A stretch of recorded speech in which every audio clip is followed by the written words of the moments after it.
Sejam muito bem-vindos, sejam muito bem-vindas. Esse aqui é o Papo Jus, é o podcast da AJUFESP, Associação dos Juízes Federais de São Paulo e Mato Grosso do Sul.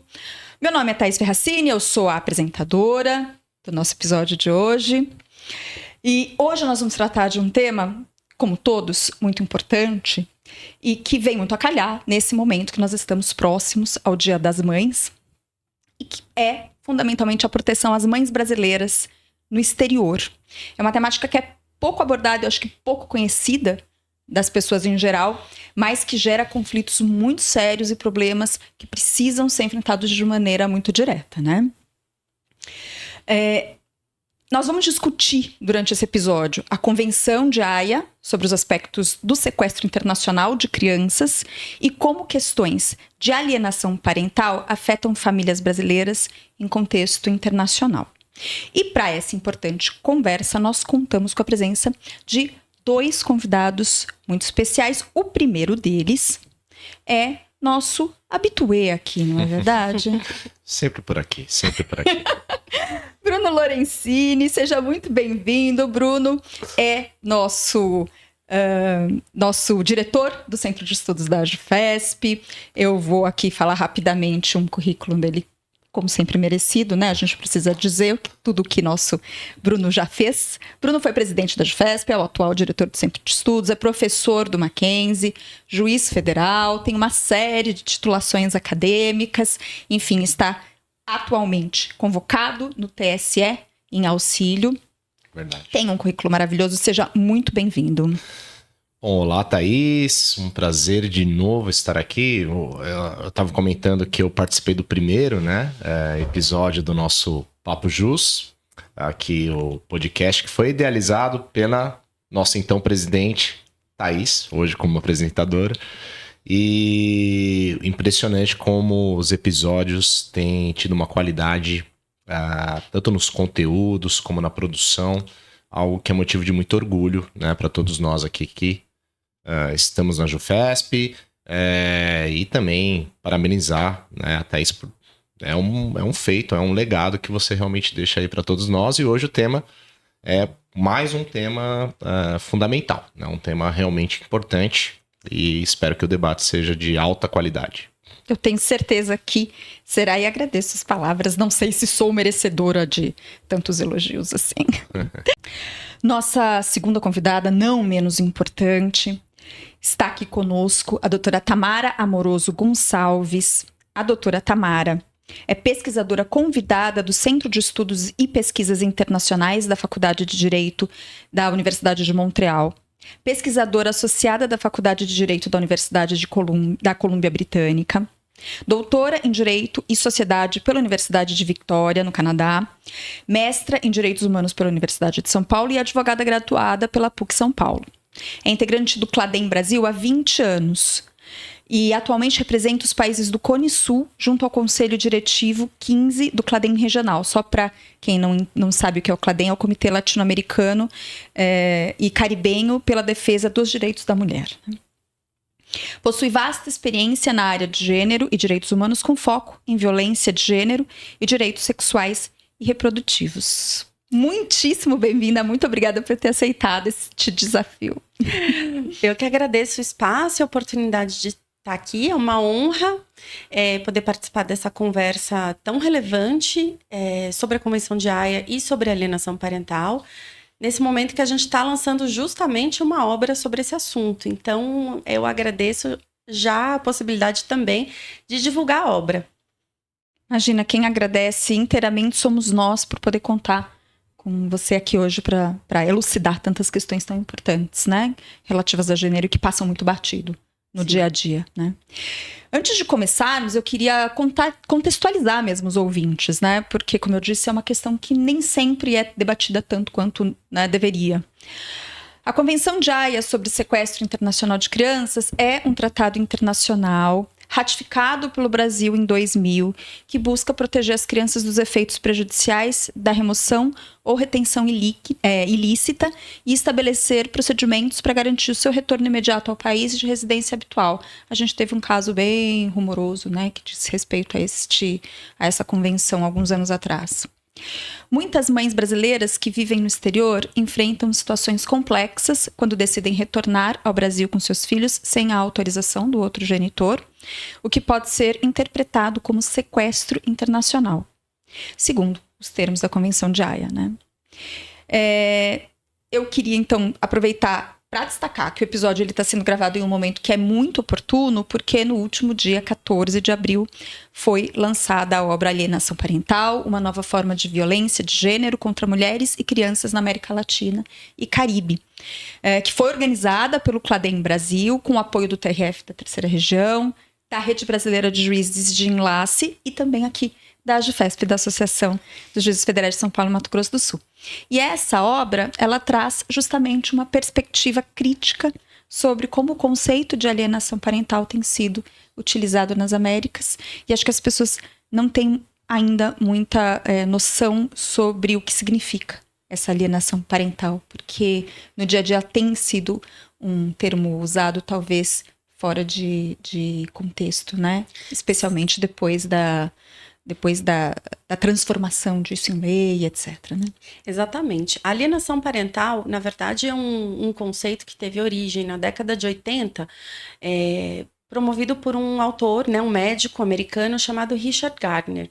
E ele é uma figura controversa, porque ele não teve seus trabalhos validados por nenhum estudo clínico, não houve publicação em periódicos acadêmicos com revisão por pares, ele publicou mais de 40 livros, mas todos autopublicados pela sua própria editora, e ele criou esse conceito de alienação parental, que é justamente a ideia de que um dos genitores pode manipular a criança para que ela não tenha relações com o outro genitor. Então, ele cria a ideia de que é possível implantar falsas memórias nas crianças sobre violência e abuso sexual, para que ela rejeite este outro genitor. No início, esse conceito era apresentado como um conceito neutro, como se diz que a lei é neutra.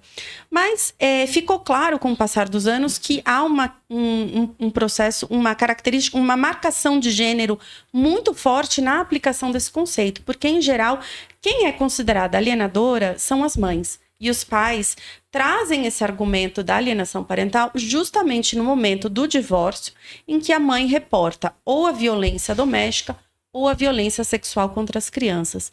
Na maioria dos casos, é isso que acontece. E o interessante é notar que há um espelhamento do que acontece no Brasil, onde existe uma lei, e em outros países. No Canadá, por exemplo, a gente não tem uma lei de alienação parental, mas os dados são muito parecidos. Algo como 80% dos casos em que se discute a violência conjugal, os pais trazem a questão da alienação parental e a mãe é condenada por alienação parental.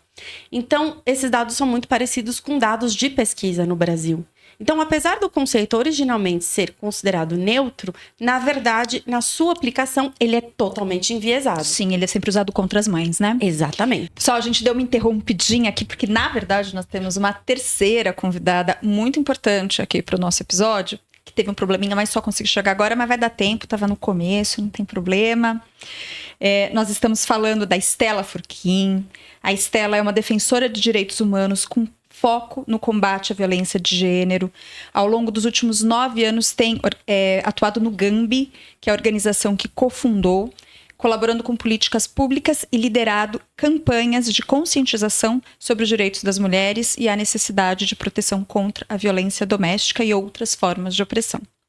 Além disso, a Stella realiza palestras, workshops e iniciativas de empoderamento para apoiar vítimas e fortalecer a conscientização sobre a igualdade de gênero, especialmente de mulheres brasileiras vivendo no exterior. Sua dedicação ao tema transformou seu trabalho em um símbolo de resistência e esperança para muitas vítimas ao redor do mundo, recebendo o reconhecimento intitulado primeira ativista, number one aqui, né? Ativista contra violência doméstica 2024 do Women Award London. É isso, né? Isso. Seja muito bem-vinda, Stella. Muito obrigada, doutora Thaís. É um prazer. Não precisa chamar de doutora, não. Não.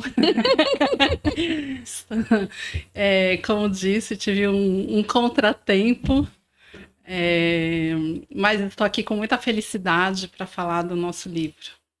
Perfeito, né? Nós queremos divulgar essa obra tão importante, tão relevante, que tem que ser muito difundida, né? Muito lida. O que nós estávamos aqui conversando nesse momento, na verdade, a Tamara estava nos colocando a par da questão da alienação parental, né? Da história do surgimento desse conceito e de como ele, né, surgiu como neutro, vamos por assim dizer, mas é usado fundamentalmente contra as mulheres. Então esse era o nosso ponto de partida, na verdade, né?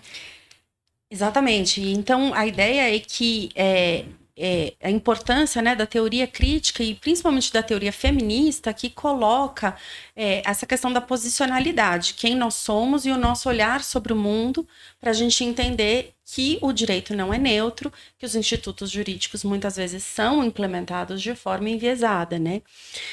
A alienação parental, então, ela é um problema hoje no mundo inteiro.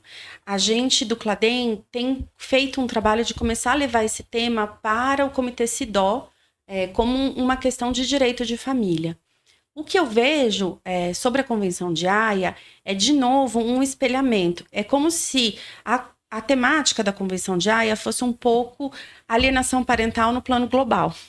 Porque os mesmos estereótipos que muitas vezes são usados, né, para tirar a guarda das mães no Brasil com o apoio da lei de alienação parental, ou justificado com a lei de alienação parental, muitas vezes também são utilizados no contexto da Convenção de Haia.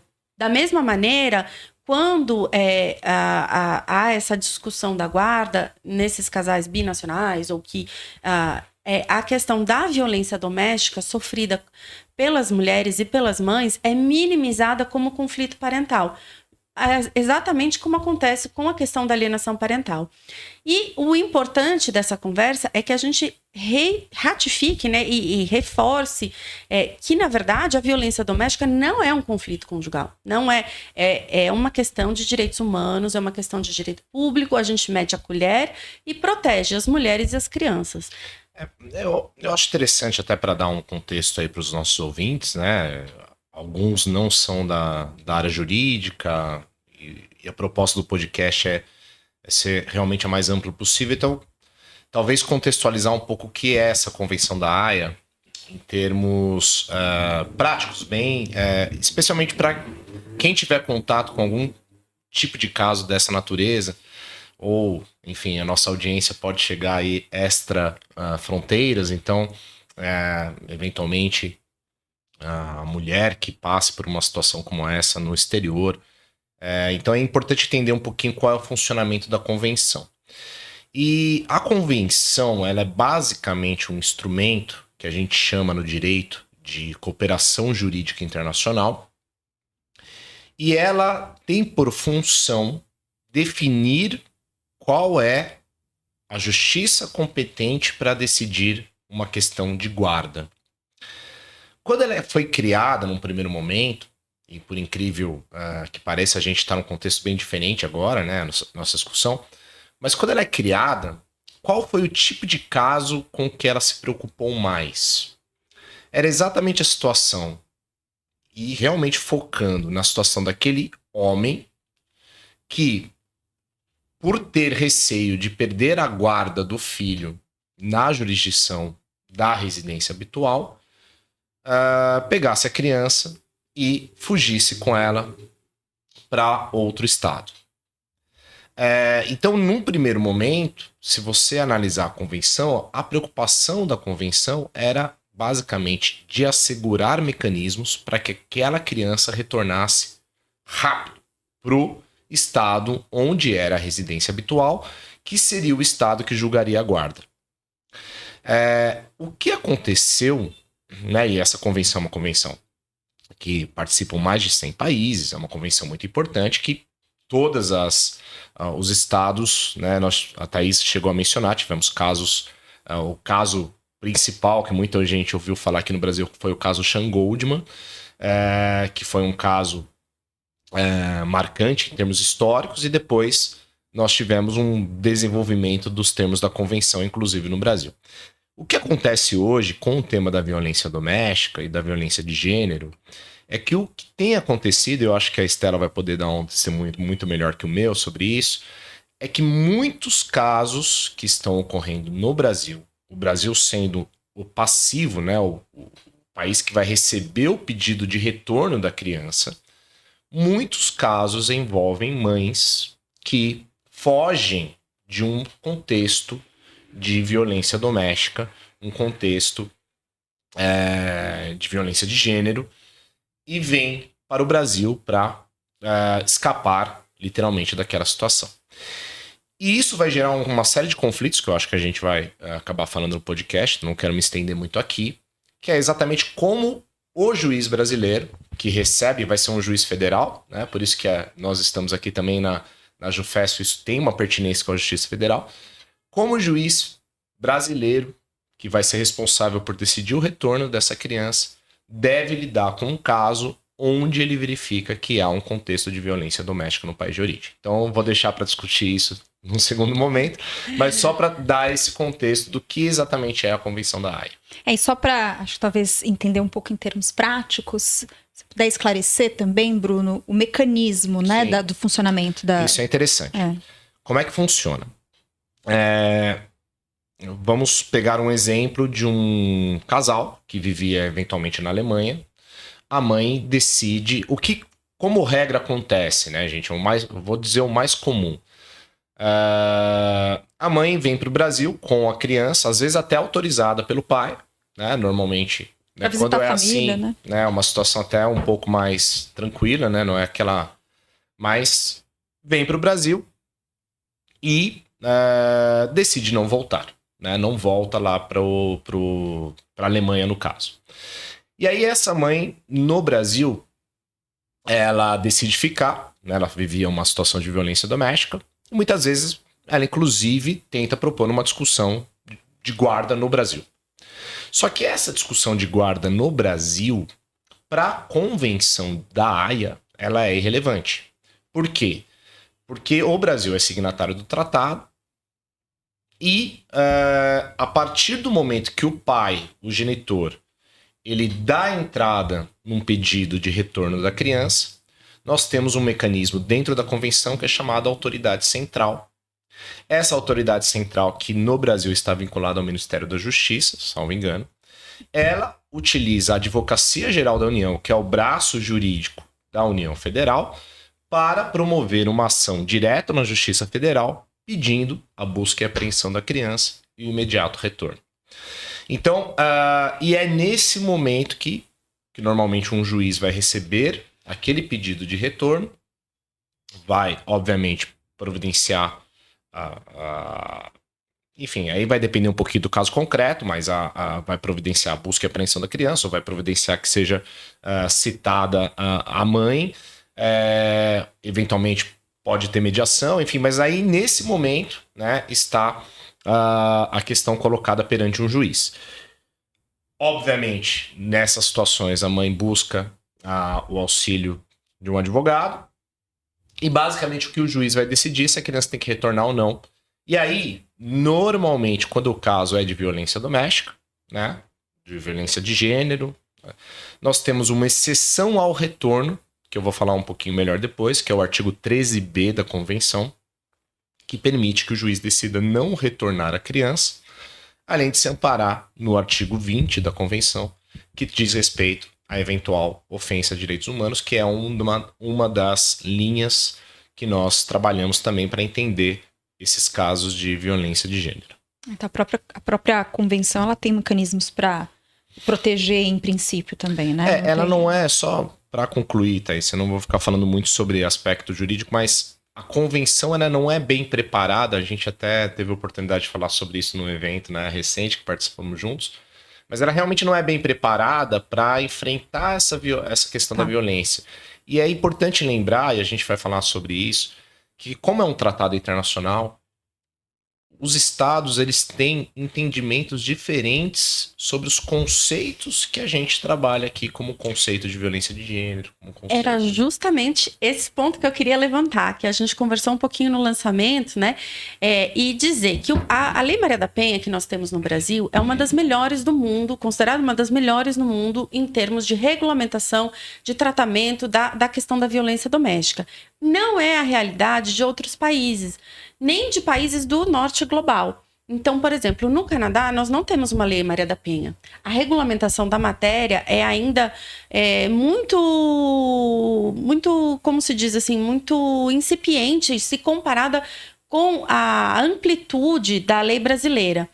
O que acontece? As mulheres morando fora do Brasil não encontram o amparo. A gente sabe que a própria implementação da Lei Maria da Penha tem críticas, tem problemas, mas nós temos um instrumento, nós temos políticas públicas que vêm sendo construídas ao longo desde 2006, quando a lei foi aprovada, né, para garantir a implementação da lei. Mas em países, inclusive do norte global, que não possuem nem a lei, nem políticas públicas específicas e às vezes nem dados concretos, fizemos esse trabalho de levar o tema da alienação parental e Convenção de Haia, o CLADEM juntamente com o GAMBI, no caso do Canadá, da revisão do Canadá, na revisão periódica do Canadá perante o Comitê CEDAW.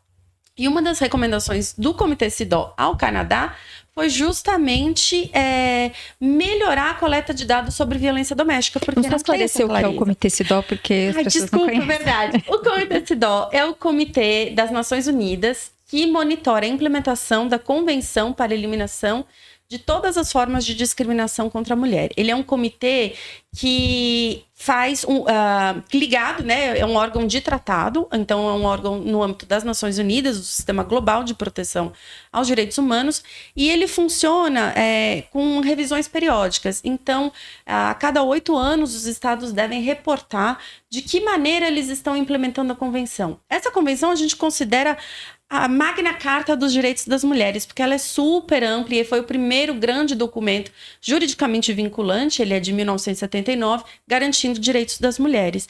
E esse comitê, ele vai recebendo as informações dos estados, recebe as informações das organizações da sociedade civil, como um contraponto à informação fornecida pelo estado, e promove o que a gente chama de um diálogo construtivo com os estados, dizendo, olha, aqui você pode melhorar a implementação do artigo 16, que é a igualdade na família, ou do artigo 5º, que é desconstrução de estereótipos de gênero, ou do artigo 1, que é direito à não discriminação, dessa forma, melhorar essa política pública. Então, a importância dessas recomendações mais específicas para melhorar a implementação da convenção em si.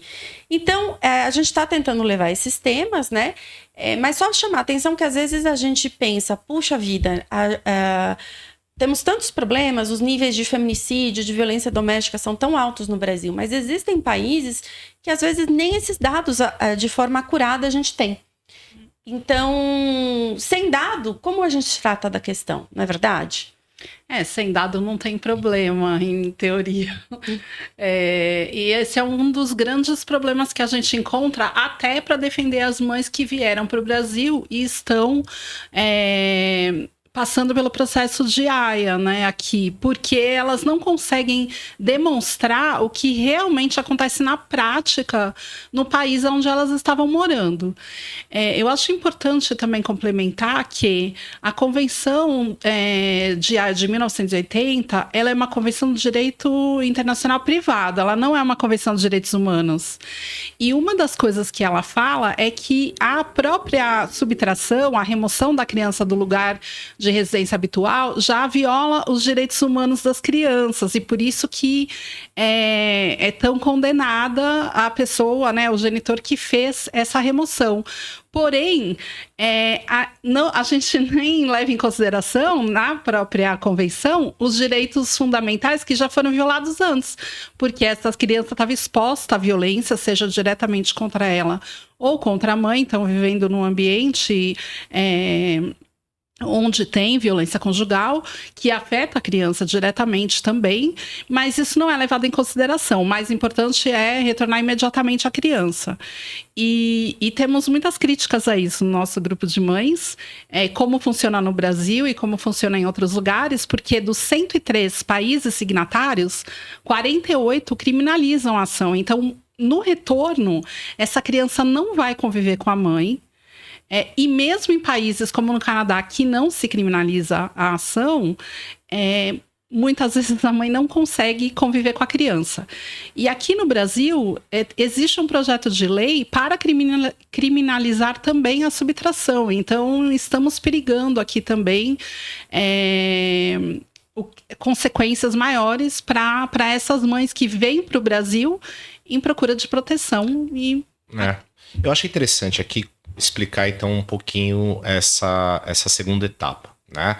Que é exatamente quando nós temos uma mãe que chega ao Brasil e ela tem que se defender nesse pedido de retorno da criança, alegando, né? O contexto é lógico que estamos aqui falando de um contexto onde há uma violência doméstica. Eu ia colocar isso, né? A gente tem que pensar que é essa situação que está se tratando, essa situação, né? Existem várias situações possíveis dentro de um contexto de subtração internacional de crianças.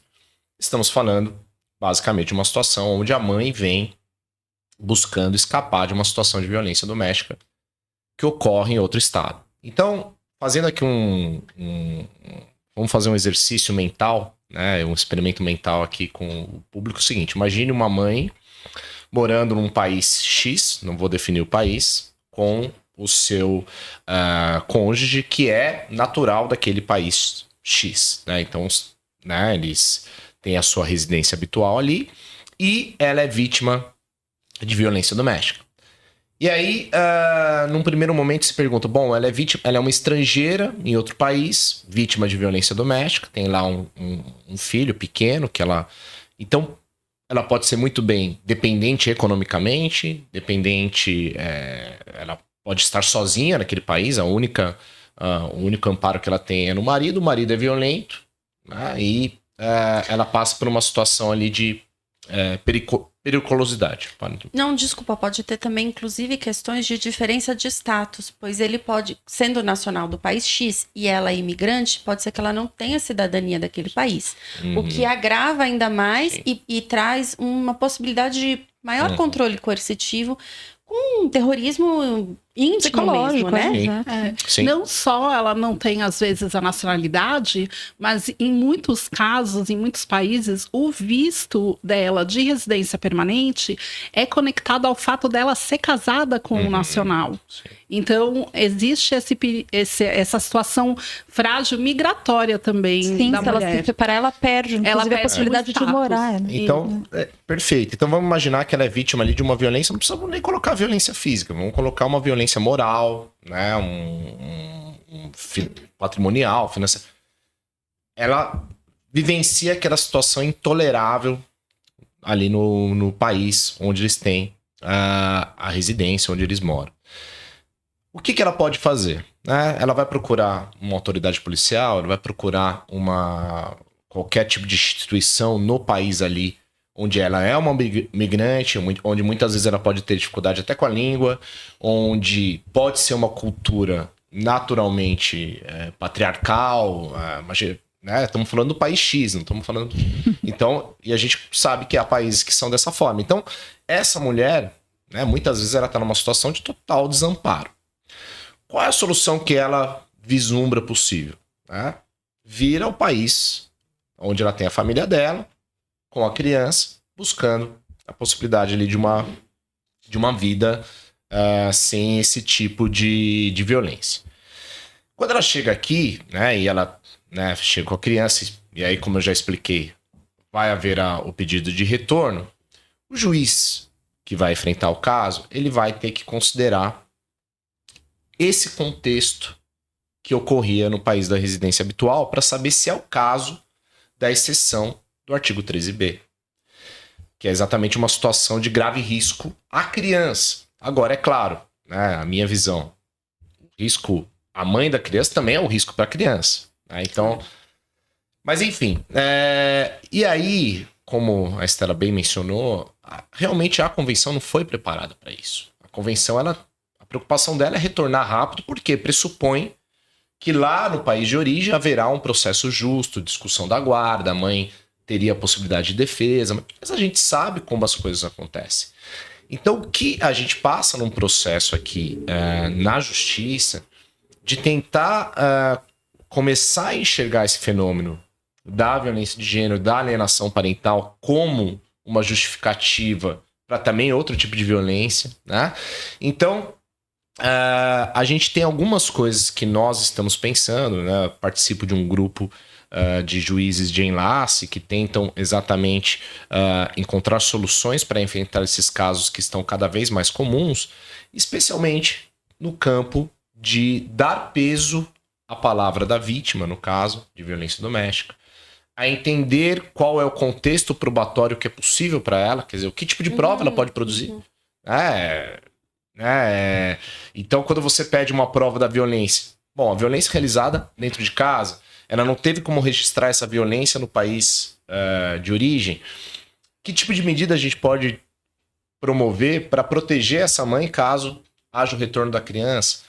Então, essas são situações não resolvidas. E esse é o problema que a gente está tentando enfrentar hoje. E até um link importante disso, Bruno, que você está falando com a questão da alienação parental, é porque justamente o conceito de alienação parental, ele traz à tona uma série de estereótipos de gênero, de que as mulheres são mentirosas, vingativas, manipuladoras, que querem, né, criar um prejuízo aí ao ex-marido por algum motivo pessoal. E isso traz a ideia, né, no seu bojo, traz a ideia de que a denúncia da violência é falsa, o descrédito na palavra da vítima. Parte do princípio que é mentira, né? Parte do princípio que é mentira, parte do princípio que é inventado. Quando a gente sabe que as denúncias de violência e as denúncias de violência sexual, principalmente, são muito poucos casos em que é mentira, né? Que são falsas denúncias. Porque é um processo muito dolorido denunciar. Muitas vezes as cortes, os tribunais, a polícia não está preparada para receber a denúncia. Há um processo enorme de revitimização. Então, a gente precisa realmente validar a palavra da vítima. E, inclusive, é uma coisa que eu sempre falo. A gente trabalhou tanto no movimento feminista para dizer às pessoas que elas têm direitos. Dizer às mulheres, denunciem, vocês têm direito. Essa não é uma questão em briga de marido e mulher. A gente mete a colher. Mulheres, denunciem. Quando elas denunciam, se o judiciário desacredita, não valida essa violência que ela sofre, o que a gente vê também é a violência institucional. Porque é o próprio judiciário dando guarda-chuva a mais uma violência. Ela bate na porta do judiciário e ninguém abre. Então, é realmente super bem-vinda e importante essa reflexão que você trouxe sobre a possibilidade da gente criar mecanismos de acreditar na vítima e considerar que há contextos, especialmente no âmbito da Convenção de Haia, em que a denúncia formal é muito difícil ou quase impossível. Sim. Por questões de língua, de fragilidade de status migratório e outras. E é o que acontece com a maior parte das mães. E anterior ao processo ser ajuizado no Brasil, quando essas mães vêm para cá em busca de proteção, existe um procedimento administrativo que ocorre a nível da Autoridade Central Brasileira, que é uma tentativa de conciliação, uma tentativa de um acordo para o retorno, que na maior parte das vezes as mães descrevem como uma situação onde elas foram basicamente coagidas a fazer alguma coisa. Então, novamente, é uma prática que é muito difícil e revitimizadora para as mulheres. As que conseguem resistir, então, acabam num processo que vai ser ajuizado pela AGU, e no caso das mães que ganham o direito na justiça de manter as crianças no Brasil, o genitor estrangeiro acaba ajuizando um processo de alienação parental aqui no Brasil, porque nós temos essa lei. Então, é uma violência que não acaba. Já que você trouxe o assunto, vamos falar disso, vamos falar justamente desse diálogo aí entre a Convenção e a nossa legislação de alienação parental, né? Como um acaba interagindo aí com o outro. Eu facilito um grupo de mães que passam pelo processo, e é muito importante esse grupo porque, como temos poucos casos sobre a Convenção de Haia e é no âmbito federal, então muitos advogados nunca pegaram um caso para defender, ou o juiz nunca viu um caso de Haia. A gente brinca e diz que as mães têm que virar especialistas. E ali a gente vai se ajudando. Então, e vira também meio que uma terapia em grupo, né? Todo mundo se acolhe, entende o que a outra está passando. E no final desses processos, quando a mãe não precisa retornar com a criança, na verdade a mãe não precisa retornar, né? Ela retorna porque ela não quer se afastar da criança. Mas quando ela ganha na justiça o direito de permanecer no Brasil, e ela passa a ser ameaçada o tempo inteiro pelo genitor de fazer um procedimento com alienação parental aqui no Brasil. Alguns entram com o processo por alienação parental e outros não entram, mas ficam sempre mandando mensagens falando: eu quero que meu filho venha passar férias aqui no meu país. Faz 2 anos que eu não vejo meu filho. Mas eles têm a opção de vir para cá, eles têm a opção de visitar o filho, eles fazem ligação com o filho, mas muitos deles também não pagam pensão, não pagam alimentos para as crianças, então eles têm receio de vir para cá. Não, e também é o seguinte, né? Exigir, depois de todo esse processo, que a mãe vai levar a criança ao risco imenso de não conseguir voltar com a criança de volta. Não tem como, né? E de ser presa. Sim. Exatamente. Mas essa questão da ameaça, eu queria só chamar a atenção dessa questão da ameaça, porque o Gardner, quando ele propôs a teoria dele, ele dizia que a cura para a alienação parental seria o afastamento completo do genitor que promove a alienação parental.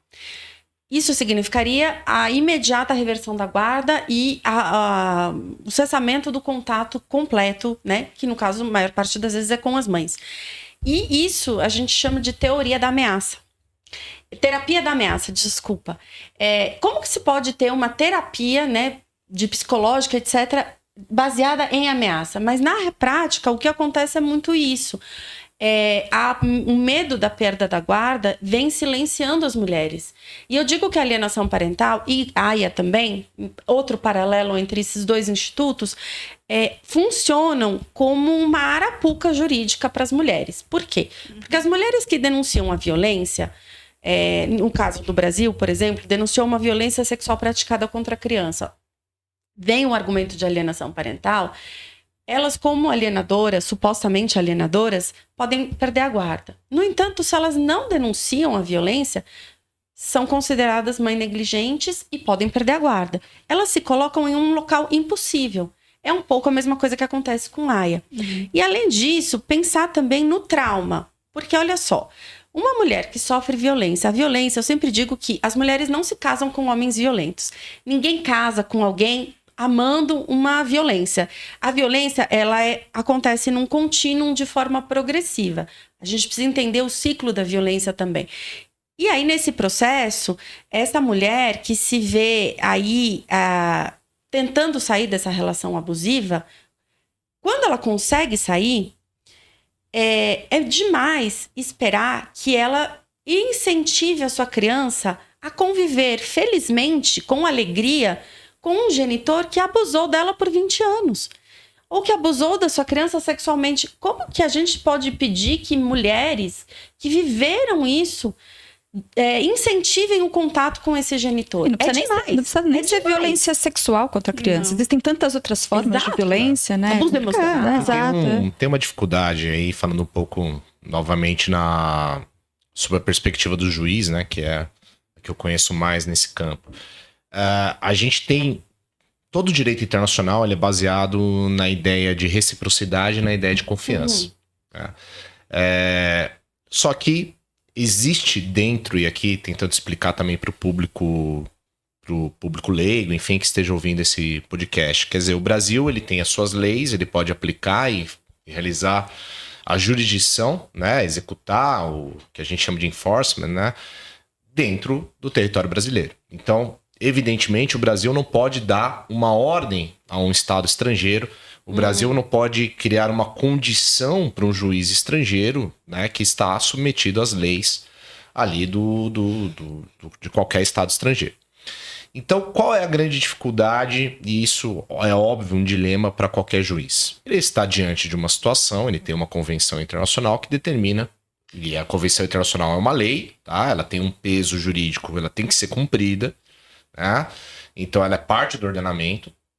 Então ele tem ali uma situação onde ele tem que determinar o retorno de uma criança. Bom, deixando de lado um pouco aí a questão da violência doméstica, da prova disso. Mas evidentemente o juiz, ele quer, né, ele projeta uma situação onde a mãe esteja, né, protegida nesse retorno. Né, ela esteja numa situação onde ela vai poder conviver com seu filho, é claro, como a doutora Estela bem falou, a Estela falou, não precisa a mãe retornar, mas a mãe vai querer retornar, a mãe não quer ficar distante do filho, ela vai querer estar perto do filho. Então, o juiz brasileiro, ele não tem mecanismos hoje com que ele consiga fazer uma proteção adequada dessa mãe quando ela faz o retorno. Com o risco, então, muitas vezes ciente de que caso a mãe retorne, ela pode ser presa, ou ela pode ser processada no exterior sem, né, nenhum tipo de proteção. Então, no final, né, a gente não tem medidas protetivas transfronteiriças que façam com que esse retorno seja menos traumático.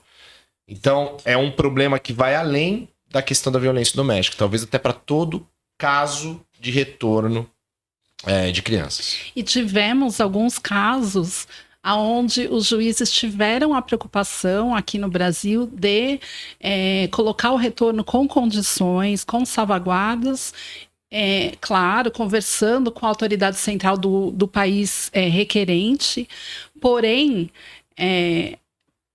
assim que a criança e a mãe pisam no avião, acabou todo o compromisso.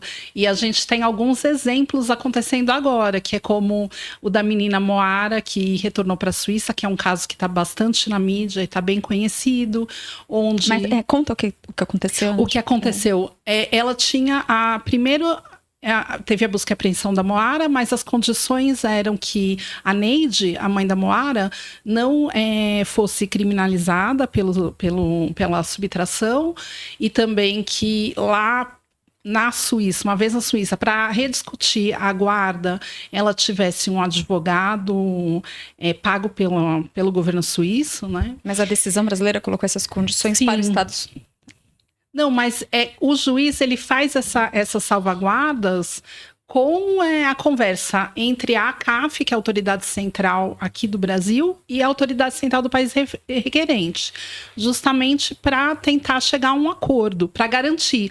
Porque é aí onde a situação fica bem explícita, que não é sobre o melhor interesse da criança, não é sobre maximizar o tempo com ambos os genitores. Na realidade, é só sobre uma coisa. É só sobre o poder e a jurisdição, poder do genitor.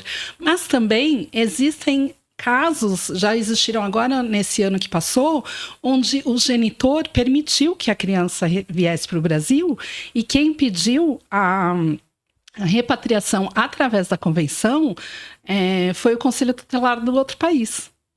Tá, mas voltando ao caso da Moara. Ela sofreu violência. Da Moara, ela sofreu violência que não conseguiu, a Neide, que é a mãe da Moara, não conseguiu provar na época, e a Neide perdeu a guarda da filha dela por questões puramente xenofóbicas na Suíça. E ela viveu muito tempo lá. Depois de muitos anos, ela veio visitar a mãe dela aqui no Brasil, com a filha, com autorização do genitor suíço. E a criança começou a contar para a avó o que acontecia com ela na casa do pai. Então, a avó falou, não, essa criança não vai retornar para a Suíça. Depois de 3 anos de processo de Haia, a Moara foi repatriada.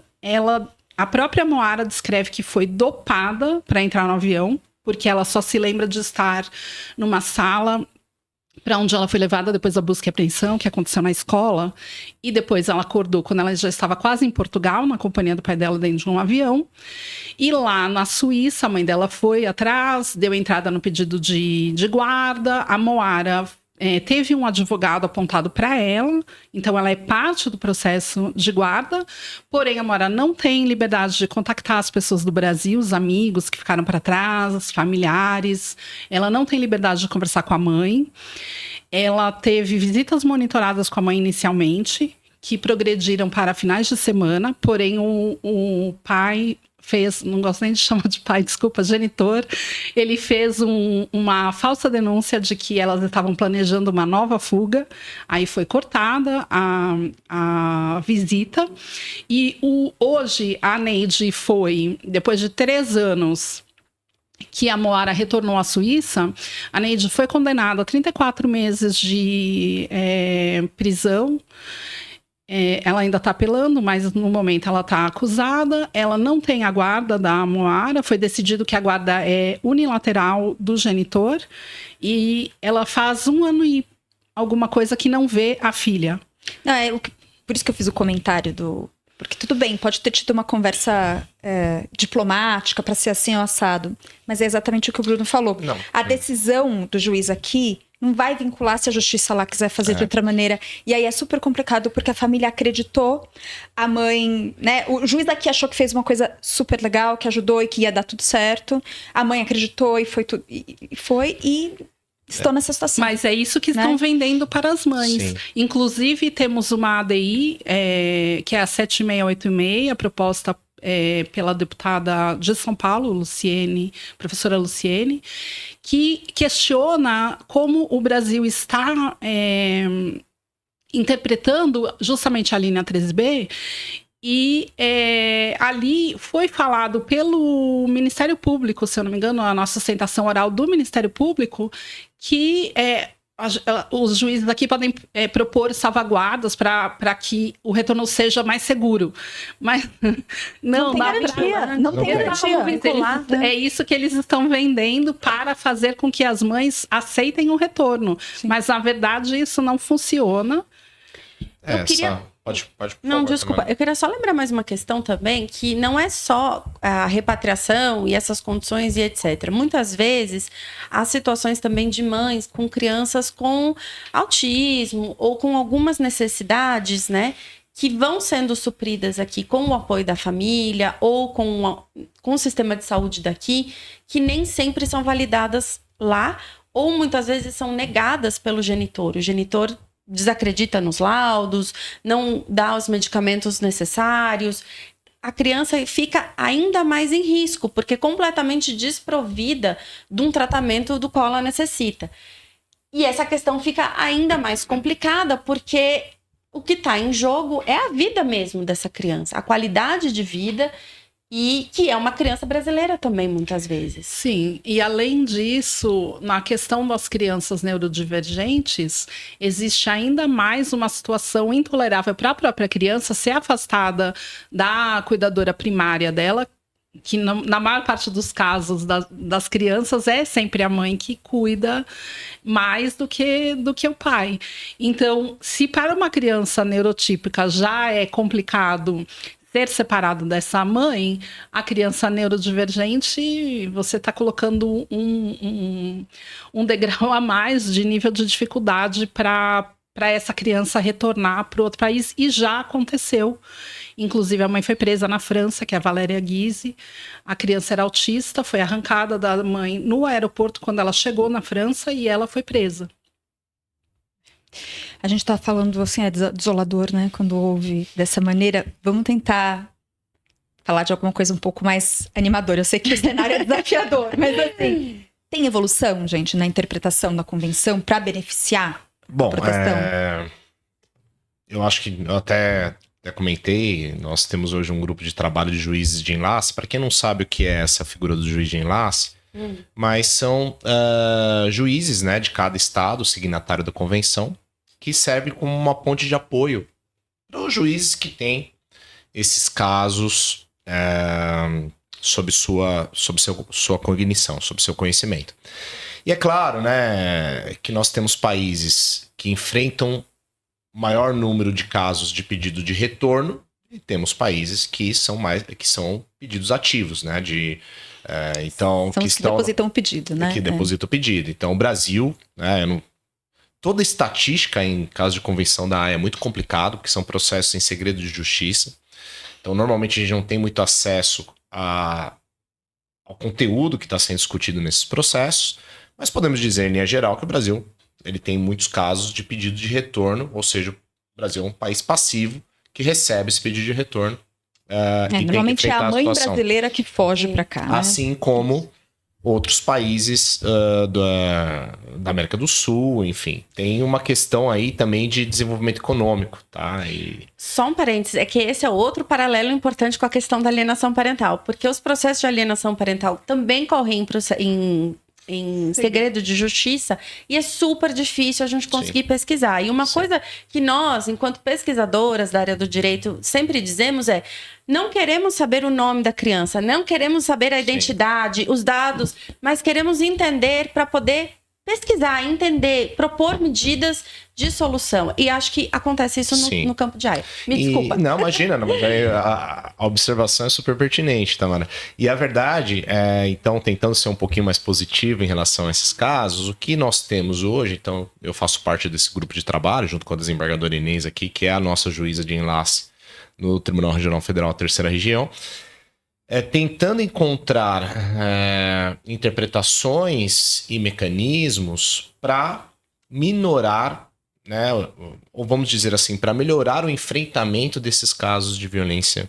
de gênero, especialmente por parte de juízes quando o juiz do foro é o Brasil. Opa, voltou aqui. Eu também parei porque eu vi que saiu a imagem. Então, entre as medidas, né, algumas para tentar dar algum norte, né, para onde podemos ir. Primeiro, eu acho muito importante a especialização do juiz nesse tema. Uhum. O juiz ter uma preparação que vai além, é claro, do direito, que é a nossa área, mas para conhecer um pouco mais sobre aspectos psicossociais, sobre aspecto de como realmente interpretar essas situações de violência de gênero, de violência doméstica. Então, a especialização de varas é uma proposta desse grupo de trabalho, com juízes que realmente estejam preparados para enfrentar esse tipo de caso. Também a questão da prova, né, como avaliar essa prova de violência doméstica, entendendo que há uma assimetria de possibilidades. O que eu estou querendo dizer com isso? Para o genitor, considerando a hipótese que estamos conversando aqui, é muito fácil ele provar que a mãe se evadiu com a criança, né, e praticou a subtração, que é a única coisa que a convenção exige.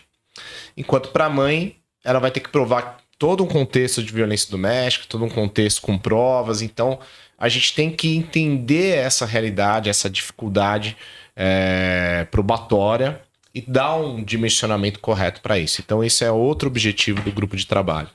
E também propostas, né, de começar a ouvir mais aquelas que passam por isso, sofrem isso muito de perto.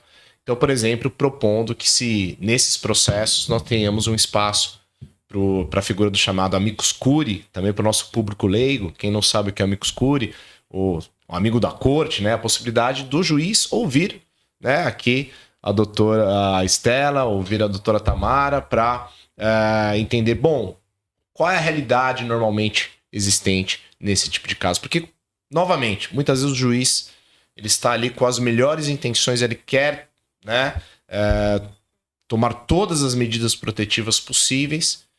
Muitas vezes a realidade de quem conhece, quem viveu de perto isso, é algo que tem que ser trazido também à justiça, e a justiça tem que considerar.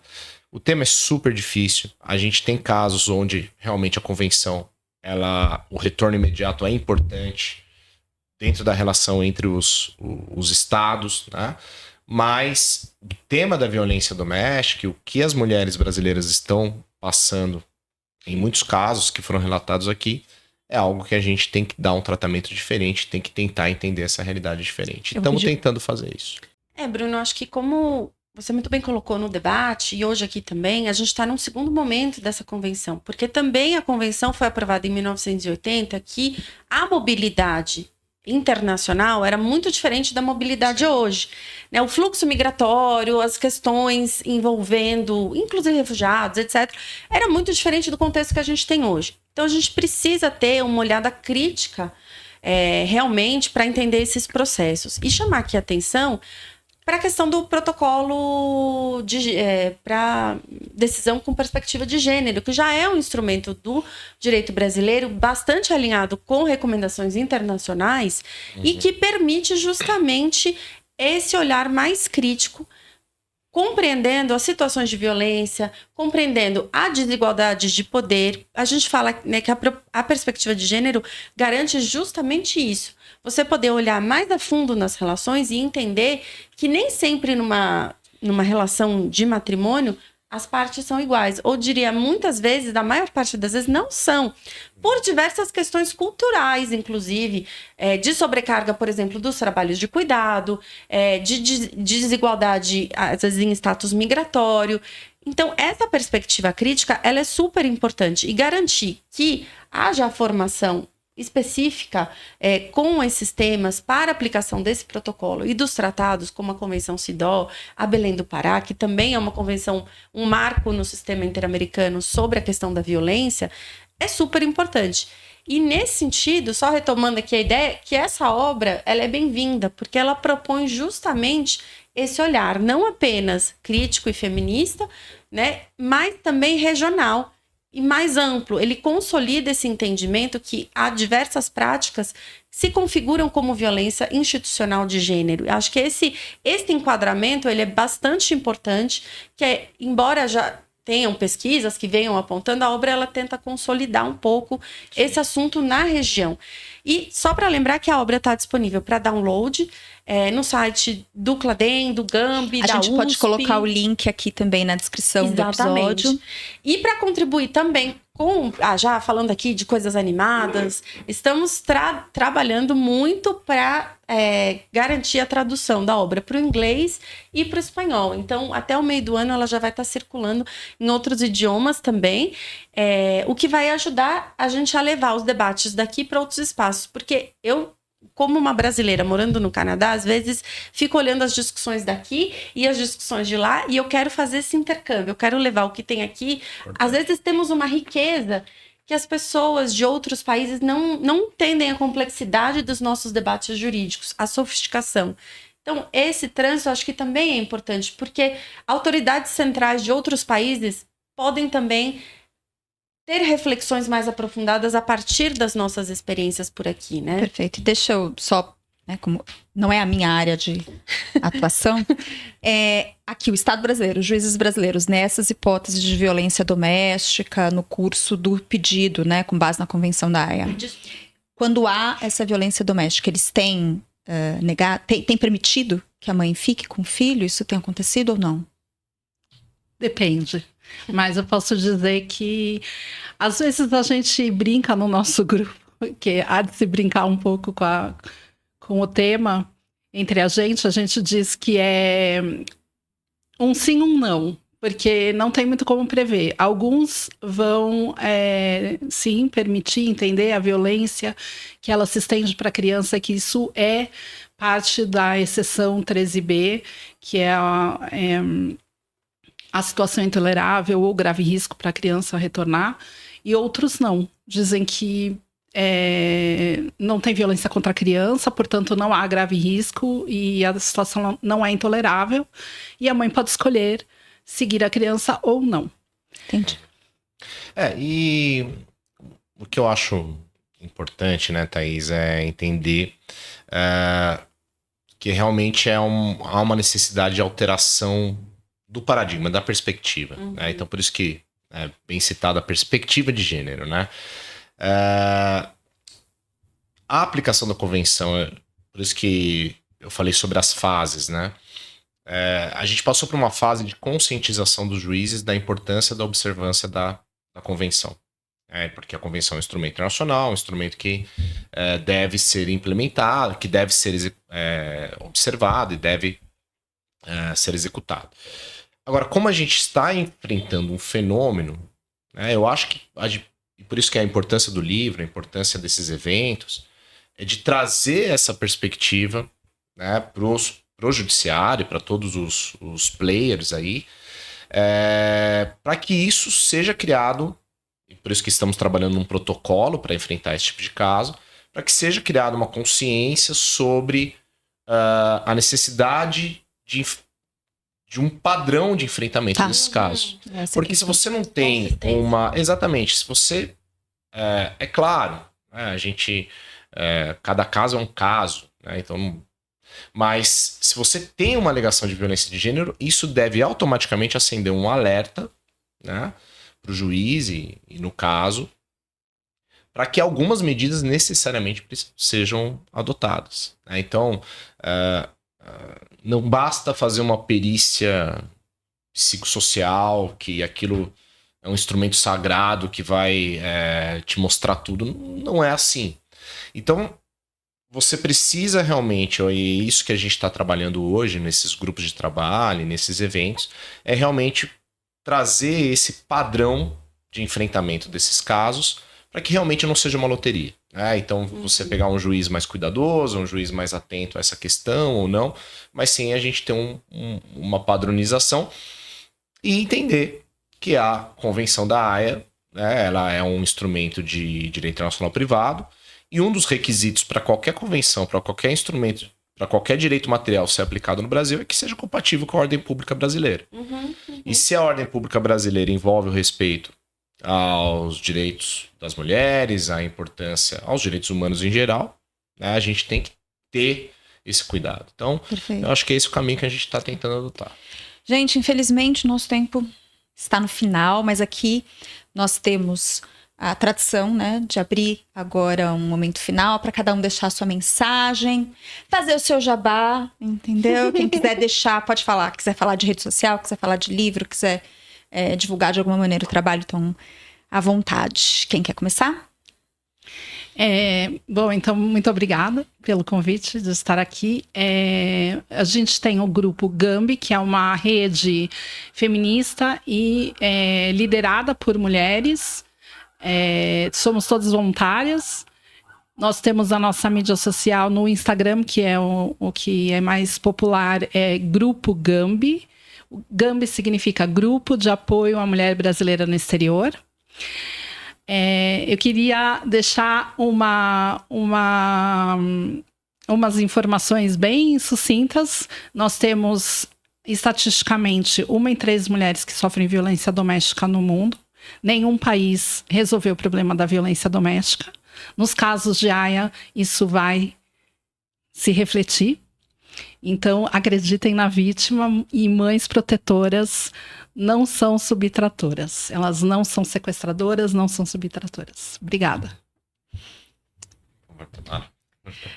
Bom, muito obrigada pelo espaço, Thaís. Realmente foi um prazer passar aqui um tempinho dessa manhã com vocês, nessa conversa tão interessante. Queria agradecer o espaço, agradecer a oportunidade de lançamento da obra junto com o TRF. A obra está disponível para download, como eu disse, no site da USP. Foi uma parceria com a Faculdade de Direito de Ribeirão Preto, da USP, então tá também no site da faculdade, tá no site do Cladem, www.cladem.org. Em breve vamos lançar as versões em espanhol e inglês.